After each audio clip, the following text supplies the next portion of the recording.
How did he get rich? But if Joe Biden got rich, How did he get rich? Does anybody understand how that happened? Welcome to Freedom and Liberty Watch, where we expose media bias with a smile and a dash of truth.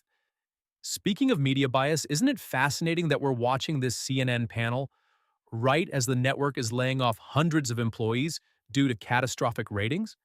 Today's clip perfectly demonstrates why CNN is hemorrhaging viewers faster than Biden loses his train of thought. When you see how these supposedly objective journalists handle tough questions, you'll understand exactly why their viewership is in freefall.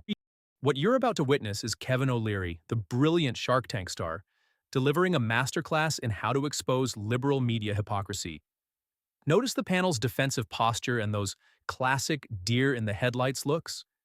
You know, the same look CNN executives probably had when they saw their latest ratings.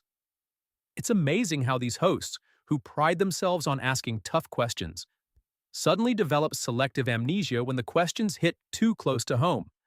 With performances like this, is it any wonder they're laying off 200 employees? Let's watch. I think so. No. Remember she said, we have Trump coming and all the bad things about concentration of wealth. Americans appreciate the ability to pursue the American dream every day, and we do not push down on success, ever. So, yes, Musk is rich. So what?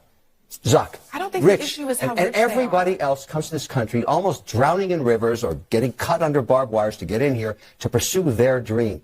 Why do we ever think that we should bash their success? Actually, What do you Ashley, I want you to get it. Pure poetry, folks. O'Leary cool as a cucumber defending the American dream, while these CNN talking heads shift uncomfortably in their designer chairs that might not be there much longer given the network's financial troubles. Look at their body language. They're more twisted than a pretzel at a political fundraiser. And notice how O'Leary maintains his composure while systematically dismantling their narrative about successful entrepreneurs. That's how a real professional handles these situations. No shouting, no interrupting, just calm, calculated truth bombs that leave them scrambling. Maybe if CNN had more O'Learys and fewer partisan performers, they wouldn't be facing their lowest ratings in history. Let's watch. But let me just say this.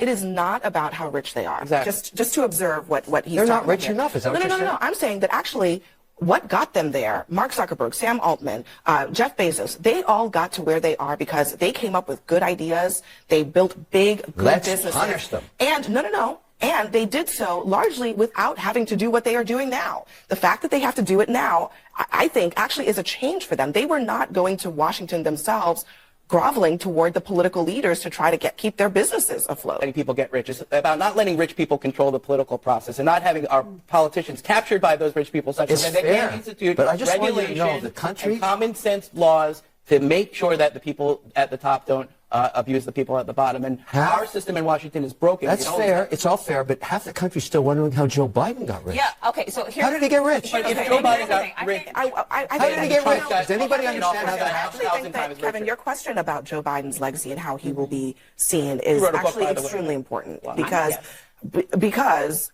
I think it's not just Republicans who are asking the question, is Joe Biden going to be looked back on fondly? Democrats are too. And there it is, the classic CNN pivot.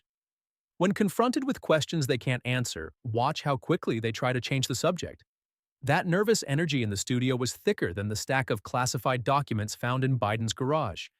O'Leary keeps pressing, keeps asking the simple question that has them all tied up in knots. How exactly did Joe Biden get rich?